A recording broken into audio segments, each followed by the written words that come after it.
Okay, welcome everyone to today's webinar. We are talking about Farm to School Month, the Midwest menu, and also the Apple Crunch event. And these will be happening on October 22nd of this year, 2015. So if you are interested in doing something special with your whole tray and you want to celebrate Food Day during Farm to School Month this year, this is something that you can do to participate with schools from across the Midwest that are serving a coordinated lunch tray featuring local and regional foods together on that day. So we hope that we have a lot of school staff on the line today. I know we had a good response of RSVPs. Especially we're hoping to have food service staff on the line because this is really designed to help you prepare to get involved. And we have a couple of great presenters who are going to be sharing their stories of what they did when they participated in this event last year. They're going to give their advice and answer questions at the end of the webinar and hopefully help you plan your own local food celebration. So here you can see our wonderful set of presenters that we have for today's webinar. We have Vanessa Harold, who, as you can see, has many hats. She's a farm to school specialist at the Center for Integrated Agriculture Systems in Wisconsin. But she also is the regional lead for National Farm to School Network for the Great Lakes region. And she's the lead partner for School Food Focus Upper Midwest Learning Lab, which is one of the organizations that came up with the idea to do this coordinated menu. We also have Sandy on the line, who is the Director of Food and Nutrition Management in Des Moines. We have Chad Elliott, who is the Culinary Specialist in Decorah. And we have Mel on the line, who is the Food Service Director from Norris. And they are all going to be talking about participating in this last year, both with the Midwest menu from a larger district and a smaller district perspective, and doing the Apple Crunch event. So hopefully we'll get some real-world experience here and fill in what it's like to participate in this event. And I did also want to highlight that this webinar was really a true collaborative Midwest effort, and it was co-planned not only by me, I'm Erin, I'm from IATP, but we also worked together with Sarah Smith and Sandra Renner from the Center for Rural Affairs in Nebraska, and we had a lot of help from our wonderful partner Marley Wilson, who until very recently was working with Food Corps in Des Moines. So it really is a lot of partners from across our region who are coming together to make this happen, which is really exciting because that's exactly what this event is all about. We want to participate together and coordinate across our region to celebrate our own Midwest heritage. So just a little bit of housekeeping before we begin. I wanted to draw your attention to the GoToWebinar control panel, which should be on your screen, and let you know that you're able to ask questions of our presenters anytime. You just type your question into the text box that's located in the panel and then press the send button. And we're going to answer the questions at the end of the webinar. We'll answer as many as we can, as many as we have time to do, but you can send them at any time during the presentation, and we'll kind of queue them up and hold them until the end to answer. And just so you know too, if you're having problems with the audio, you can switch from the computer mic and speaker and just call in. The information for phoning in is in the audio panel, so just select the telephone button and the information will appear on how to do that if you have any issues with the audio. And also I wanted to let you know that our webinar is going to be recorded, so we're going to make it available later if you want to go back and listen to it again because it's so awesome and I know it's going to be really great. You will be able to do that and share it with all of your food service friends. So keep that in mind. We will share the link with you at the end of the webinar. All right, so we're going to get started, and Vanessa Harold is going to share background information on what we have planned for the Farm to School Month events. So we will let Vanessa take it away. Well, thanks everybody. Let me get my screen set up here. And I really do feel, like Erin said, that this is a true collaboration, and it is amazing to have so many partners at the table working to not only get these events in place, but to also help share the information with folks all across the region. So I am, as Erin said, going to talk a little bit about background information here. So that's going to be basically the history behind National Farm to School Month and some of the players and partners who have helped put this event together that we're going to be talking about today and are kind of making this work possible in general. So, background around Farm to School Month. National Farm to School Month was designated in 2010 by Congress as a special month to demonstrate the growing importance of farm to school programs as a means to improve child nutrition, support local economies, and educate kids about the origins of their food. And that's something that those of us who work within school food and farm to school and school gardens, we know very innately that these kinds of programs are really impactful upon students and communities. But sometimes we really need to make that emphasis to share that information, the benefits of these farm to school programs, but also the basic work that's happening with the school. Sometimes that message isn't always leaked to the outside world and they don't know what kind of wonderful stuff is happening. So National Farm to School Month really is an incredible chance to have a whole month and some frameworks to help you highlight and promote the great work that you're doing, whether it's around purchasing local food and serving it in your cafeteria, or doing taste testing, or educating students in the classroom on local foods or food literacy, school gardens, field trips, chef in the classroom, anything that fits under that broad umbrella of farm to school activity. And so this is your chance to really stand up and shine and put some emphasis on sharing the work that you're doing. And since this is the 5th annual celebration of Farm to School Month, we kind of have enough history under our belt and enough heft that people know the month is coming and there's enough resources out there to really take advantage of this. So there are lots of great resources online that we will talk about, but it's kind of like we all have enough time to kind of prepare and really get the message out there. And we're hoping that this year, as the 5th time around, that we'll, with some of these programs that we have coordinated, we'll really be able to help magnify the impacts and the benefits of the farm to school efforts. In order to get to some of the National Farm to School Month resources, there are great ones online at the National Farm to School Network website. You can get there based on the link in this slide. And I believe that they're in the process of updating the resources for 2015, but a lot of the stuff is the same year to year, and there's great tools like how to engage with your community, a template press release, media toolkit, things like that to really help you share what you are doing. And I really want to emphasize that it's a template and it's a framework, and it's kind of like just a boundary for you to celebrate your Farm to School Month in whatever way you want. So there's nothing prescribed, there's nothing that you're required to do. We're just kind of in the background trying to help you share your message. So you can participate in the Midwest Menu or the Apple Crunch, or you might be able to create some really awesome and amazing event at your school, or that your school has been participating in the last number of months. So not prescriptive, it's really a chance for you to be as creative as you want, and we're just providing a few tools for folks to participate in, because we know that providing that framework can make things a little bit easier sometimes. And you really can use all of the month of October to celebrate Farm to School Month. I know the things that we're talking about here are going to be taking place on October 22nd, but you don't have to limit your celebration to those days. You really can take advantage of all 31 days of the month, do something each day if you want. It's really open to your interpretation. So, talking a little bit about the folks that are behind these efforts. School Food Focus is a national collaborative, and it leverages the knowledge and procurement power of large school districts to make school meals nationwide more healthful, regionally sourced, and sustainably produced. And oftentimes when we think about farm to school, we don't think about the giant districts, because maybe it's a little bit harder to be getting that product in. But Focus is really working to make systems change at the big level with the big districts. And one of the ways they're doing that is by gathering 7 of the largest school districts in the region, and you can see them on that map, to leverage their collective strength to make procurement change. So not just the strength of Minneapolis or St. Paul, but these 7 districts together. And not only are they working on changing school food, but it's really become a beautiful community of practice for a group of nutrition directors who are really inspired to change child nutrition and school food within their districts, but also at the national level. And one of the projects of the UMRLL last year was a coordinated lunch tray effort for Food Day, and that is what has evolved into the Midwest Menu for this year, which we will be talking about throughout this event. So this is kind of the genesis of the Midwest Menu, of these 7 districts saying, we want to do something that shows that we all can purchase regional, healthy, sustainably sourced food for our students and that we can do it on a big scale.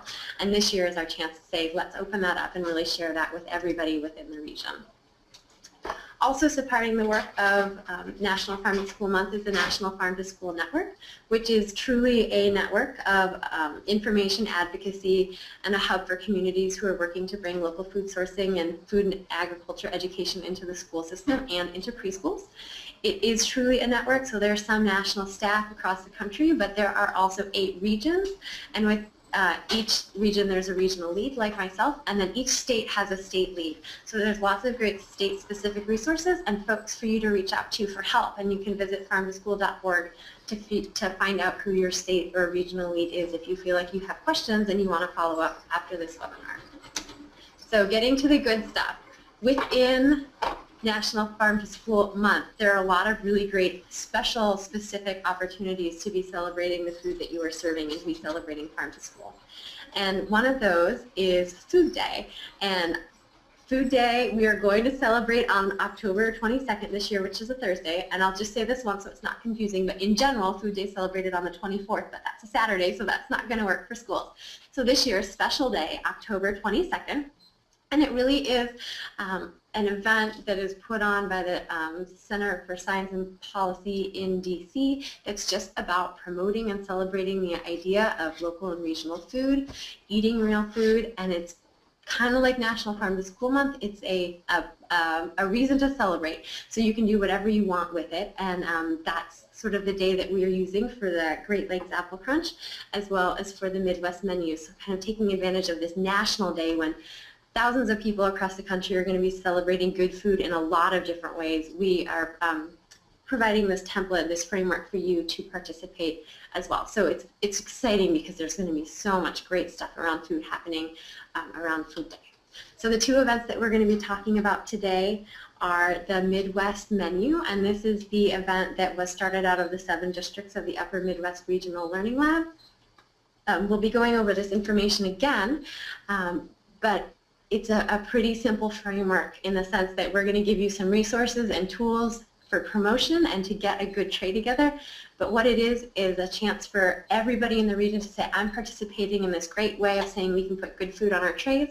So schools who participate are encouraged to serve a local, healthy, sustainable chicken product at the center of the plate, and then some kind of apple, which could be coordinated with the Apple Crunch, and then we're leaving it up to you to serve your rock star favorite vegetable side dish, and then a whole grain item as well, obviously. So we'll talk about this more later, but to sign up, just go to the survey. You can see it on the screen, bit.ly/Midwest Menu. We do have a Facebook page where we'll be sharing a lot of information and where you can also be sharing your pictures on the day of the Midwest Menu, and a website that's on its way. So that's how you can register and also keep in touch. And we are asking people to register so that we can really track the impact, because we have learned that in order to make these things really successful, we need to be able to show how many people are participating and why they're participating. So signing up is really important. And also on the 22nd, we'll be celebrating the Apple Crunch, and it's very exciting. We have 2 crunches in the Midwest and the Great Lakes region this year, so we're going to have so many states, so many students crunching into apples. The idea is noon on the 22nd, students crunch into apples. We're trying to make as much noise as possible. We are asking that folks please use a sign-up form. Once you sign up, you'll get your promotional guide to be able to promote your event. And everybody has a Facebook page so that you can really use a lot of good social media to share the pictures that came out of your event.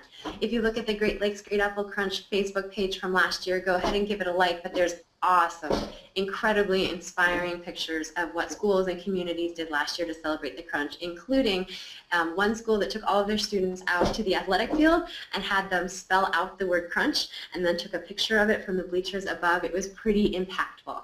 So we're trying to create really simple ideas that you guys can plug into in ways that are straightforward and don't require too much planning on your end.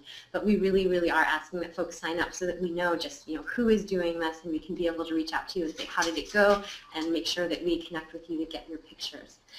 So that's about all I have for sort of the introduction here in terms of what we are talking about today, some of the background information about where this all is coming from, and I look forward to hearing the rest of the webinar. Thanks.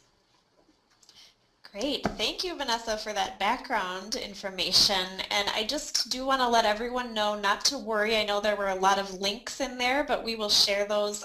We'll send a follow-up email to everyone who participates today. So don't be concerned if you didn't write all of those down really fast while Vanessa was speaking. But we are very excited about both of those events. So now we're gonna make it a little more real here by hearing the real experience that Sandy had in Des Moines with the Midwest menu last year. So let's pass it over to Sandy. And I think, Sandy, we can see your screen. So if you click on the PowerPoint, we'll be able to see that. Yep. Good. Just a few technical go. challenges. There we go. Great. Well, it's great to have the opportunity to talk about Food Day. We did celebrate that last October. And prior to that, we had done some small samplings and some local foods in our summer program, but we had never done an entire meal that focused on regionally sourced items. So as you can tell by the happy faces of the kids on the slides here, it was very, very well received. As mentioned earlier, we are members of the School Food Focus and met last July in Detroit to talk about some opportunities for promoting Food Day. And as a group, we determined that we really wanted to look at sourcing some clean label chicken, chicken raised without antibiotics, no fillers, really a bone-in product that would look like real food. And we are fortunate to have the opportunity to work not only with the School Food Focus, but we have Food Corps members working with us in Des Moines Public Schools, and our members there, as well as NCAT, which is the sponsor, was at that time the sponsor for Food Corps, also assisted with that. So a lot of people really contributed to make this a very successful event. Iowa Choice Harvest is a new company in Iowa that flash freezes Iowa-grown produce through an IQF process. And they freeze on the same day the produce is harvested. And we were really excited about this option for providing corn for the kids, because when we're serving 22,000 lunches, we weren't sure how, or we knew it would be very challenging for us to take fresh corn and process that ourselves. So we partnered with Iowa Choice Harvest to provide the corn, and they also provided apple slices, which we used as part of the meal.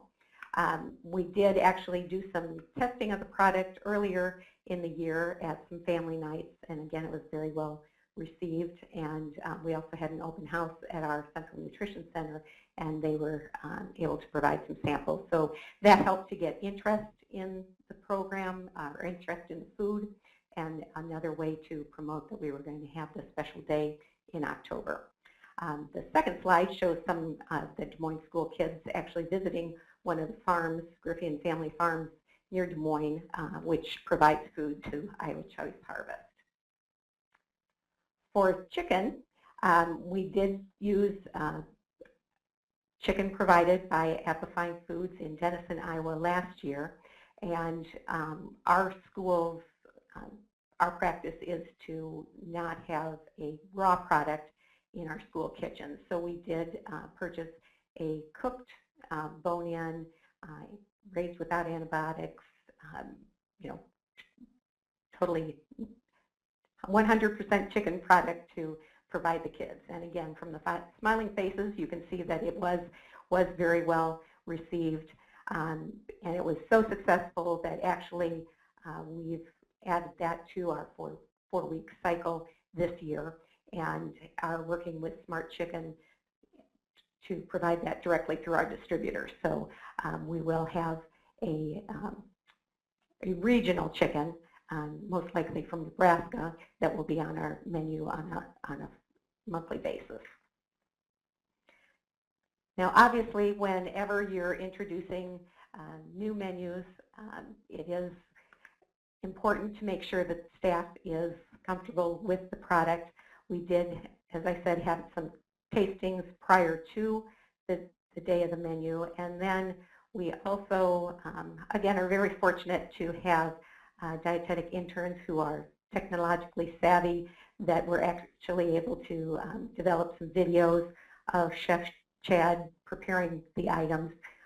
In addition to the corn and the chicken, we did do an apple crisp. We very rarely have a dessert on the menu, so again, the apple crisp was a way to use the sliced apples that were available through Iowa Choice Harvest and provide a different menu item that the kids were excited about. And again, having those videos available and baking the apple crisp at each school kitchen really, in addition to food that the kids looked forward to, it was a very aroma that filled the schools with a great smelling product. Some of the outreach efforts that we had some great, the picture shows a sneeze guard that we had on our lines as the kids were coming through to just reinforce that it was a local product. We did put together loudspeaker announcements that kids could read at the beginning of the day to build excitement. We also have nutrition educators and food corps members that are in many of our elementary school classrooms. So the whole month prior, they were building up the event, getting the kids excited about the menu. We also sent out, or worked with our community relations department to send out press releases. And as my contact in community relations said, she's always amazed at how excited the media gets about food events. She sends information out and is usually guaranteed to have someone that is interested in bringing in a camera crew and filming the kids and the food that we're providing. We also did register an event on foodday.org and also, again, did have our local, or our district PR there filming the event and promoting that. There was some nice coverage on the event webpage, and of course, there were a fair number of tweets and things that were really very, very positive about the event. And you know, it's great when school food is portrayed in such a positive light. Outcomes, again, students had a great time. As you can see, we had our food corps members and chefs and everyone out seeing how the kids were enjoying it. One student, a quote that was great, "I want to take this chicken bone home and show my mom because she doesn't know I like chicken and I ate the whole thing." Again, they were just pretty much nibbling the every bit of chicken they could get off the bone. We had, again, great media coverage in the Register, very great color spread, very, very positive feedback from parents and staff. And certainly, as we put that menu together, we were able to establish some relationships with different providers and are continuing to work with Iowa Choice Harvest. And as I mentioned, we will have the chicken drumsticks on our menu again this coming year. And then just some tips for 2015, just making sure you're working with community partners to help with locating. Again, when we first started talking about a local food day, I have to admit it sounded a little overwhelming to make sure we got all this, the food procured locally or regionally, and followed all the processes and made sure our staff knew all the recipes, etc. But again, partnering with the community partners and others within Food Focus certainly helped us.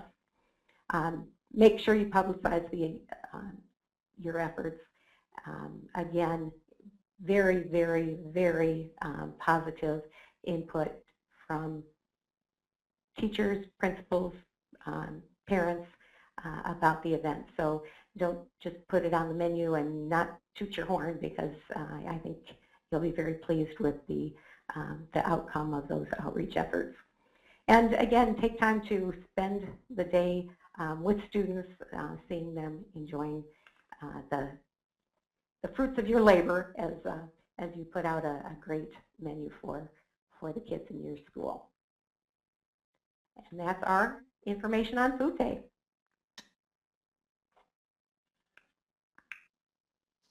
Great. Thank you, Sandy. That was really, I am so glad that we were able to hear the perspective of one of the bigger Focused Learning Lab districts who participated in this. And I especially appreciate you recognizing the opportunity that doing an event like this gives to you to highlight the work that you're doing, not only in the school with the other teachers and principals and things, but also with parents and with the community. And I have heard from many food service directors that there's a wonderful response when you do something like this. So that's a definite important thing to remember. If you choose to participate, make sure to do the outreach so people know what you're doing. So now we're going to hear from Chad, and he's also going to relate some of what they do for Farm to School in a smaller district perspective in Decorah. So take it away, Chad. All right. Hello, my name's Chad Elliott. I'm the culinary specialist for the Decorah School District. We have 1,700 students in the district, 6 schools. I've got some experience in several types of kitchens, including one as the executive chef of a hotel restaurant for 7 years. I've held a position for 2 years as an assistant grower of a 14-acre greenhouse, growing mostly flowers, vegetables. We've also sold field greens, cucumbers, tomatoes, and herbs to local markets out there as well. I started working with Decorah School District 4 years ago, and the kitchen was already using fresh produce from the school gardens and had planted an orchard. They've got apples, plums, pears planted in there. Presently, the high school has a 20 by 30 foot greenhouse, 2 gardens, a 15 by 30 foot mobile high tunnel, and then several hoops that they grow like salad mix and or lettuces. Our elementary schools do have raised bed gardens that the kitchen utilizes as well. This year for Farm to School Month, we really have a special event going on at our middle school. We titled it the Empty Spoon Project, What Does Your Globe Eat? Each of the 22 school days in October will be focusing on a regional recipe prepared with local produce. Students will learn about familiar and not so familiar fruits and vegetables, and we'll get to taste them too. I will place samples that I made at each table in the cafeteria and then go around to each table gathering feedback, offering history, taking pictures, and detailing the origin of the recipe and showing maps of which region traditionally prepares the recipes. Some examples of the dishes range from Ukrainian borscht to Oaxacan mole chili, Swedish latkes, Italy's caprese salad, southern Spain's watermelon gazpacho, California rolls, and then Hong Kong-inspired shiitake mushroom and pork pot stickers.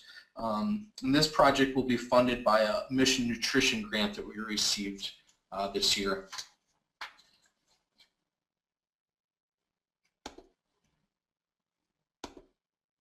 This picture is of our greenhouse. And the students here were doing different experiments with different soil depths on growing salad mixes. The salad mixes were offered on our salad bar or in our daily entree salads at the high school. And here's a mobile high tunnel. It's filled with pepper plants, which are just monstrous right now. And the nice thing about this mobile high tunnel is that it extends the growing seasons of different produce. So once it starts to get cool, we can actually roll it over these tomato plants and zucchini plants to extend their growing season. And here's some students harvesting salad mix from one of our hoops. Our kitchen pays $1 a pound for produce grown at the school. This money is just enough for growers to purchase seeds for the following year. Since we are paying for these items, we like to give some produce specs to our garden managers. This way you're not trying to figure out what to do with a tough skin full of seeds 4.5 foot long zucchini, or how to peel silver dollar sized russet potatoes that are full of clumps of dirt. two things that we have done and do not want to have to do again.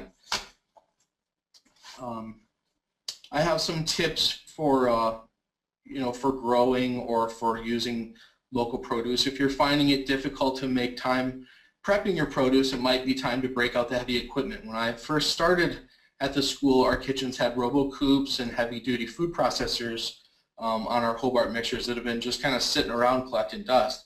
And these pieces of equipment can really make short work of a wheelbarrow full of produce. Also try to choose produce that is cost-effective and labor-efficient. Potatoes are a lot of work to dig as well as clean and or peel. So if you have the choice to plant potatoes or tomatoes in a limited space, I would choose tomatoes. They cost more than potatoes and are easier to harvest and process. Another example that we use is if you wanted to plant winter squash, we tend to like to plant a delicata squash, which the skin is edible, so you don't have to peel them like a butternut would be a little more prep involved. And then when planning a garden, you should be planning your menu accordingly. Garden managers should have a rough idea when these produce items will be ripe.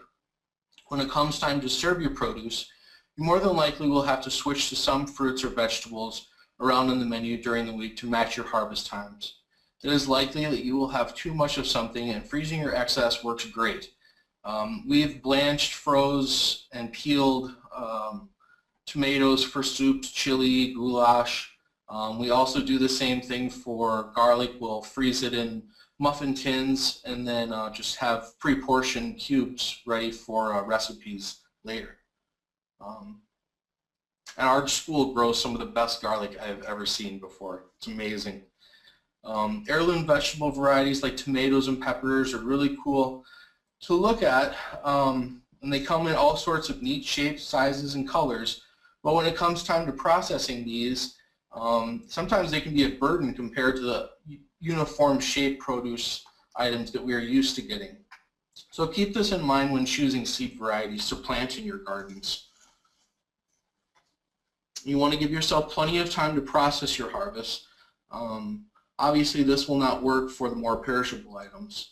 For example, 2 years ago when we served local hamburgers to our district, I patted and portioned 1,400 burgers myself throughout the week and froze them in small batches. And shortly after my arm and shoulder healed up, a group of Wenatchee County cattlemen and the Beef Queen came with their grills and cooked the burgers for the whole district. So it was really a nice event. We have also called on our students to help clean up some produce. We have had several of our health class students shuck over 1,400 ears of corn. So it's pretty amazing when you see that many kids come out. They can really make short work of some projects like that could take a long time if you're just having your produce person work on it. Also, some of the onions that were grown in the garden last year were very small, so the students in the horticulture class peeled them for us. Local lettuces, lettuce mixes are great and very popular, but are very time-consuming to clean. We rinse ours at least 3 times, usually 4, and then just to pick through them, the sticks and that type of stuff.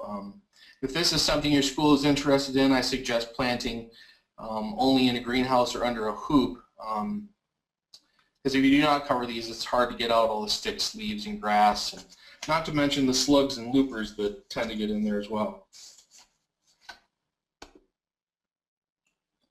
These are just a picture of some of our entree salads that we offer every day.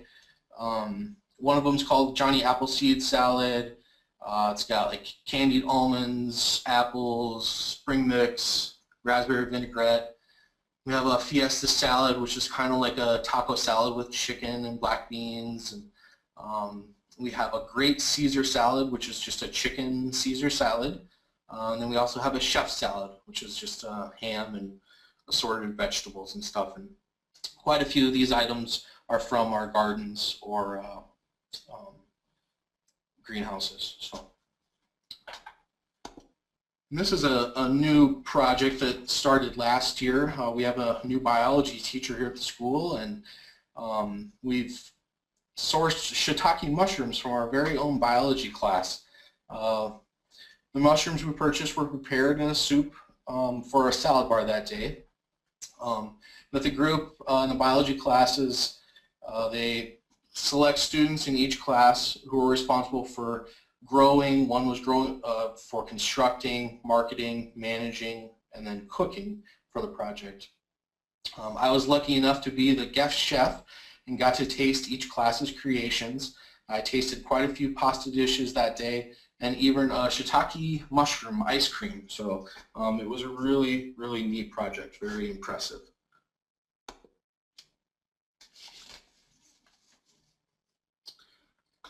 This is a picture of our local cattlemen. Every year we do the local burgers, and they come and grill them for us. I don't have to patty them anymore, luckily.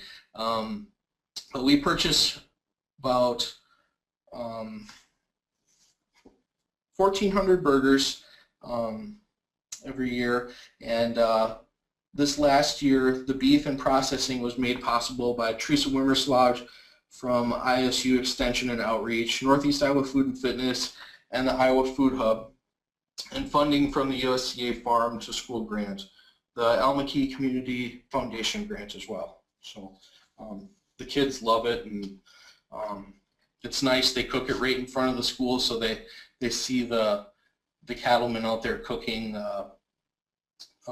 burgers and stuff when they come in. They can smell them all day long cooking, so it's a nice event we do towards the end of the school year. We purchase 90% of our local food through our food hub.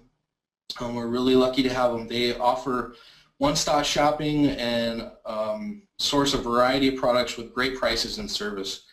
Nick Mabe runs our local food hub, which purchases from vendors within a 150-mile radius of West Union, Iowa. 43% of the vendors are farmers. 29% of the vendors are processors like dairy, meat lockers, and bakeries. Last year, Decorah School District spent over $15,000 on local purchases, so we doubled our purchases from the previous year. Some examples of some of our popular local foods, of course, are hamburgers. Every time we do barbecue pork sandwiches, we always have local. This is throughout the year. This is not just in October. They get such a great price on it that we just buy it local.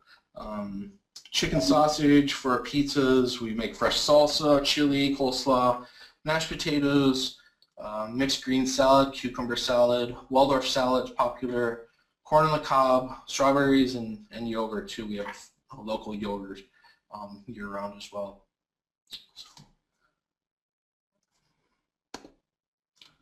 And then this is a picture of a meal from our 5-week cycle. This is the local pork that I just spoke about. And we have bakers that make all of our bread in-house. So it's on a homemade bun, and we've got local apples, local coleslaw, and then a mixed green salad with cucumbers, tomatoes, and radishes from our school garden. So, and like I said, this is something that we serve throughout the school year when available. So thank you for inviting me. I appreciate being invited, and happy to share some of our ideas.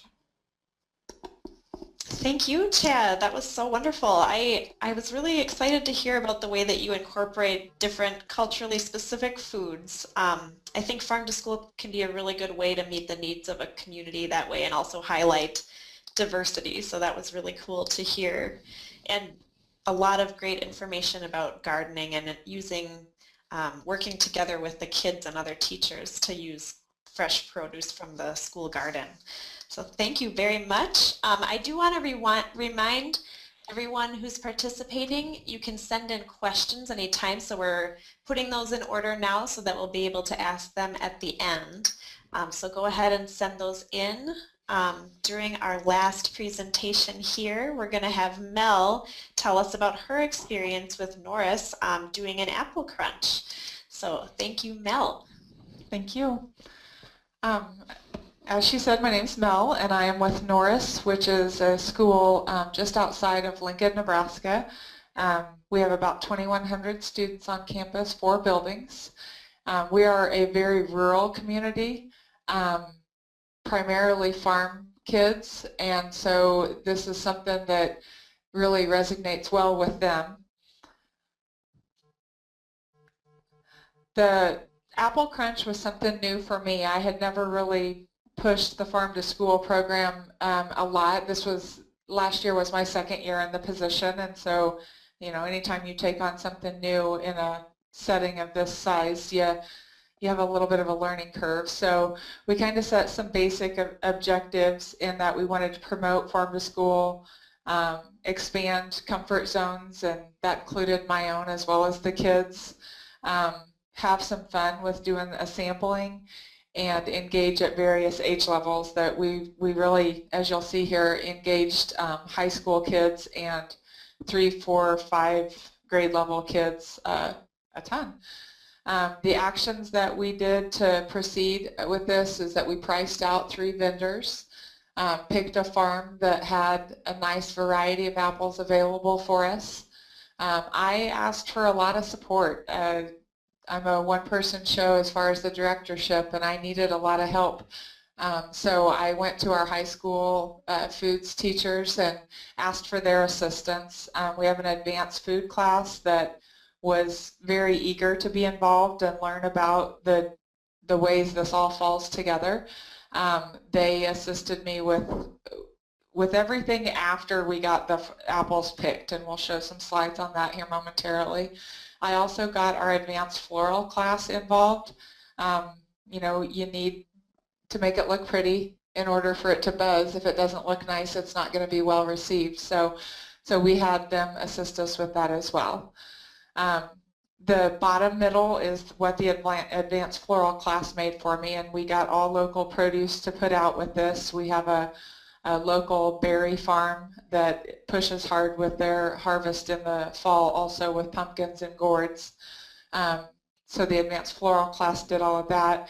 And then I've got 3 of the posters that the advanced food class made there demonstrated. We posted those behind the tables so that the kids could kind of get a different idea, both young and older kids, where things come from. The local orchard was noted, how the trees look full of apples, what the apples look like, both cut open and fresh as a whole fruit. The results were, fun, because that's when our kids got involved. The high school kids actually came over during our lunch period and took surveys, and you'll see that in one of our photos that they met the kids at the end of the line, and we had the apples cut up into just really small bite-sized pieces, put into 2-ounce souffle cups so that the kids could just take them and keep going. I think it was very entertaining to see how much thought the 3rd, 4th, and 5th grade students put into which apple would win. I didn't really know that they would care that much, and it was very humorous to me. And I also found it interesting that the Fuji apple, which is probably one that they eat often, was the one that they picked as their favorite. So you'll see here, this is the First Lady of Nebraska at the time.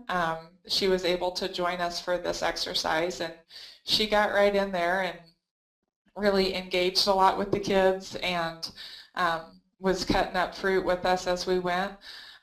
The students walked through this way, and then the 3 students you'll see on the back here, those are our students taking the survey results. And you'll notice right here that they had a clipboard, and they pictured all 4 types of apples right there on the clipboard so that they could look at it and maybe get a better idea of who they would vote for as their winner. We also were able to utilize our local dairy, which is the picture on the right.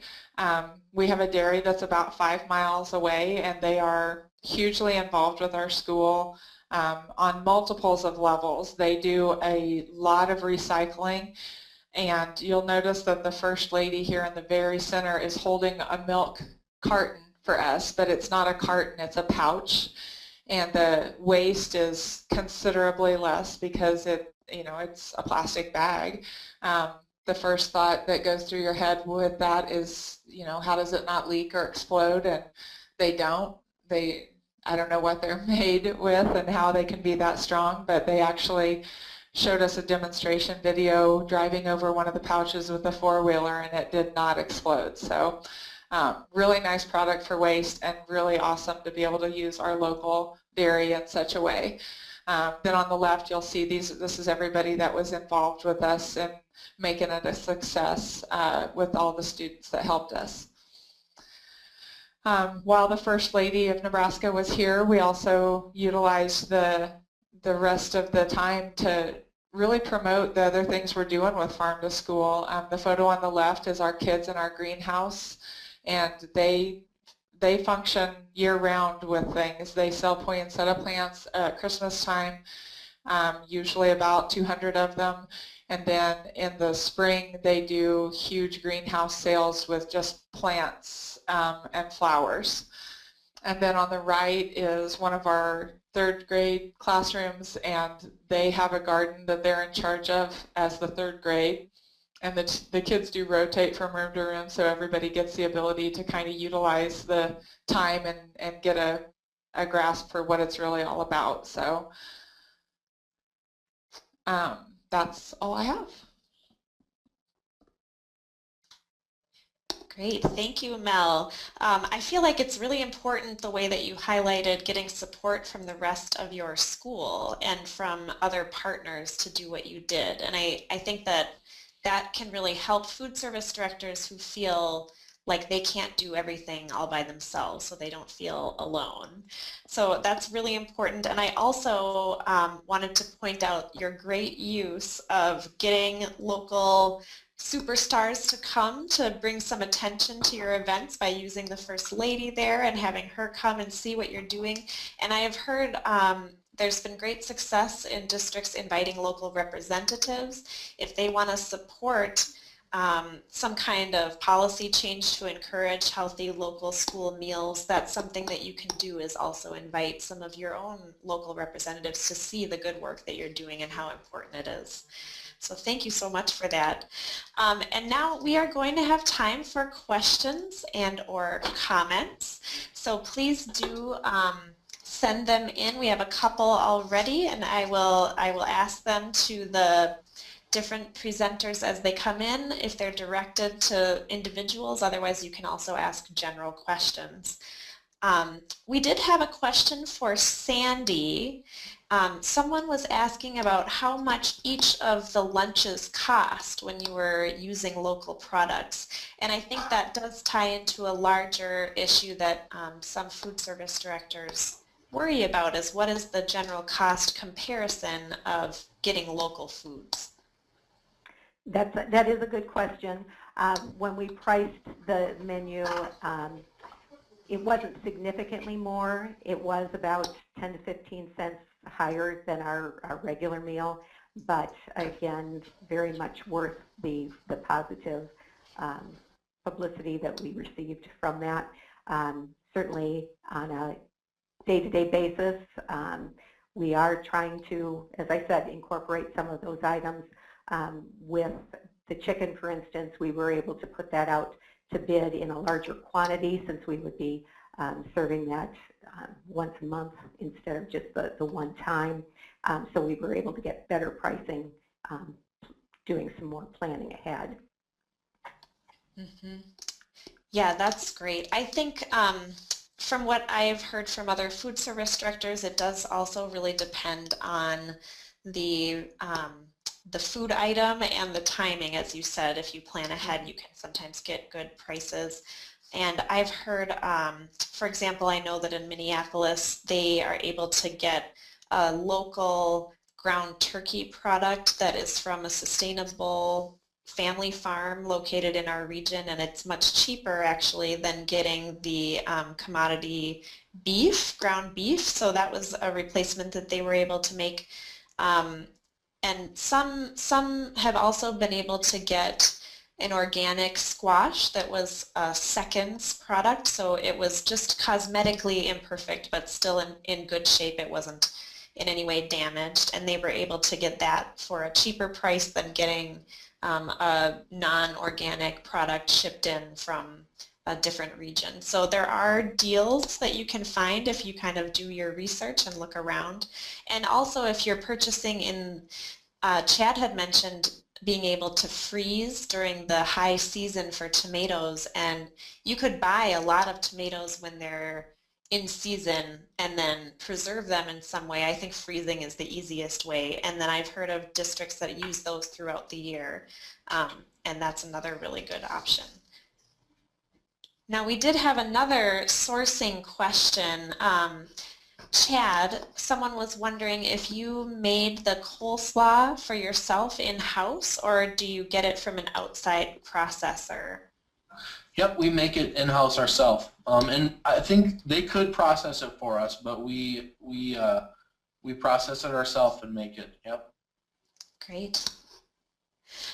We had a question, and I've heard this from other food service directors as well, about how you source the chicken, and specifically the bone-in chicken, and if it's available through any prime vendors.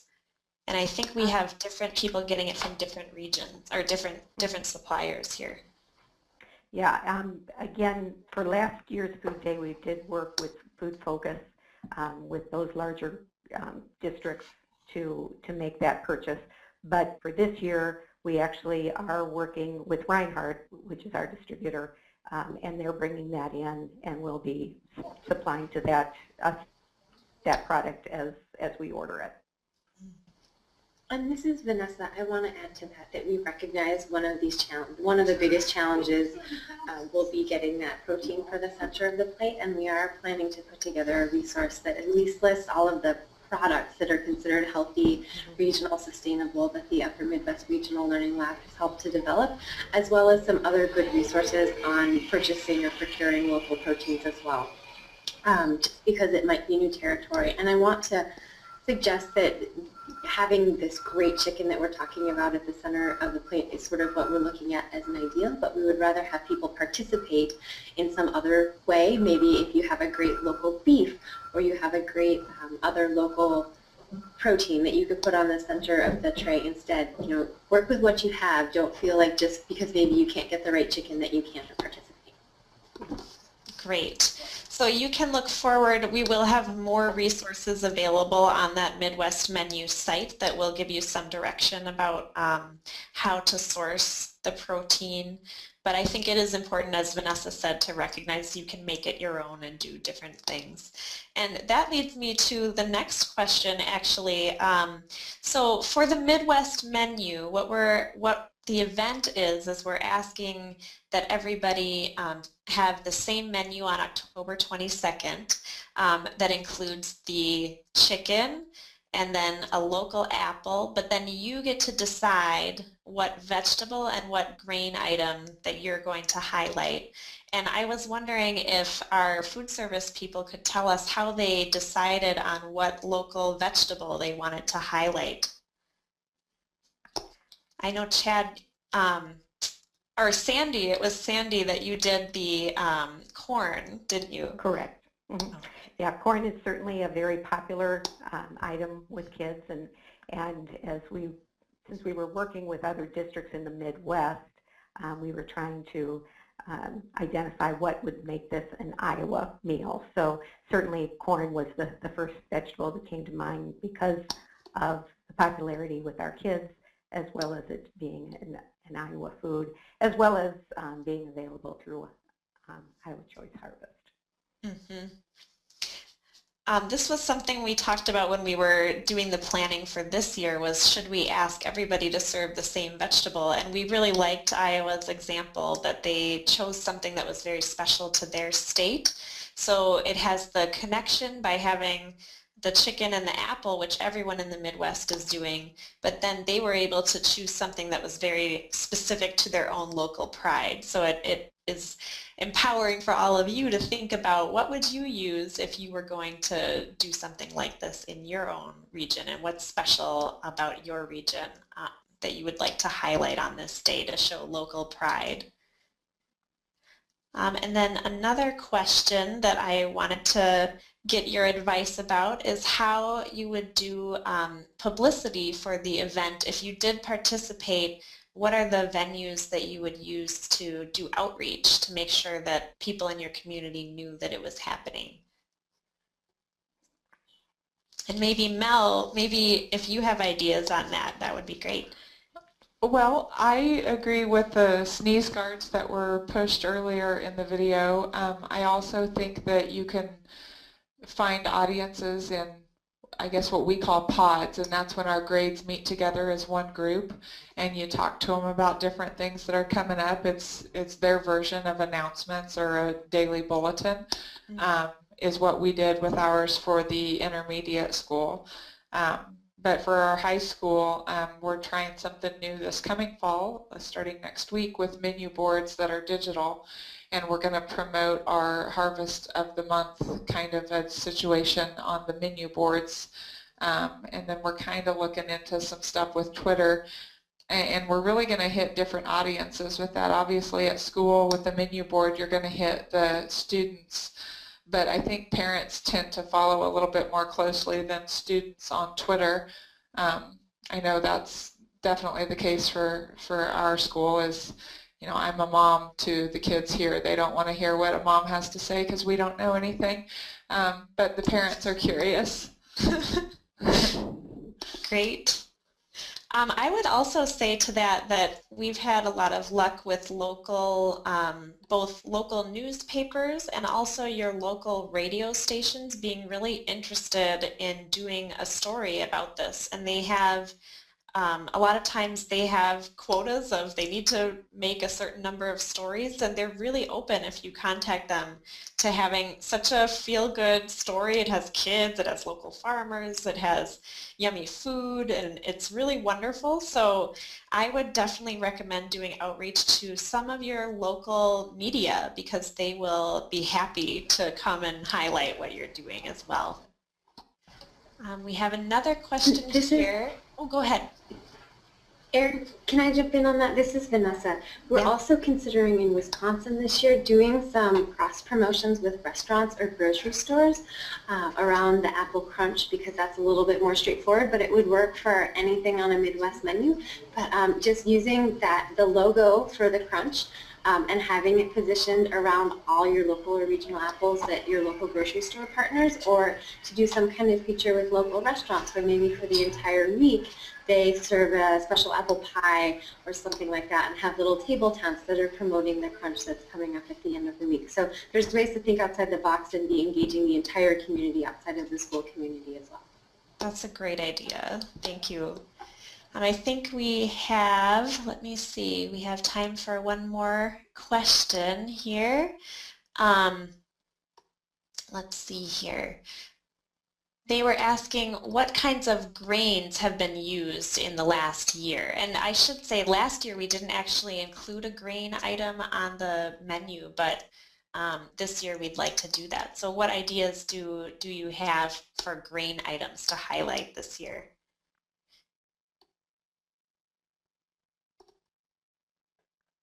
And I know, Chad, you had the rolls that were made in-house. Yep. We make all of our hamburger buns, dinner rolls, subs, pizza crusts, and every once in a while, like we've done like a flatbread with rosemary on it before. Ooh. I think one other thing that I've heard talked about in Minnesota was trying to do a wild rice type dish, because that's our state grain. So that was something that was being talked about as well. So you don't have to do a bread item. You could also do some kind of grain salad, and that would, of course, count as a whole grain item as well. So I see that we are just about out of time here, and we had wonderful participation in our question session, so thank you so much. But if you do have additional questions that we weren't able to get to, you can definitely email me and let me know, and I can either send it on to one of our presenters or get back to you. And my email is emckee, it's EMCKEE @iatp.org. And then just again, this webinar is going to be available on IATP's website in the future, so you can always find it there and review the information that has been shared. But we're really excited that all of you have attended today, and we hope that you're going to participate in the Midwest Menu and the Apple Crunch event on Thursday, October 22nd in 2015. So thank you so much, and have a wonderful rest of your summer, and get excited for Farm to School Month coming up in October.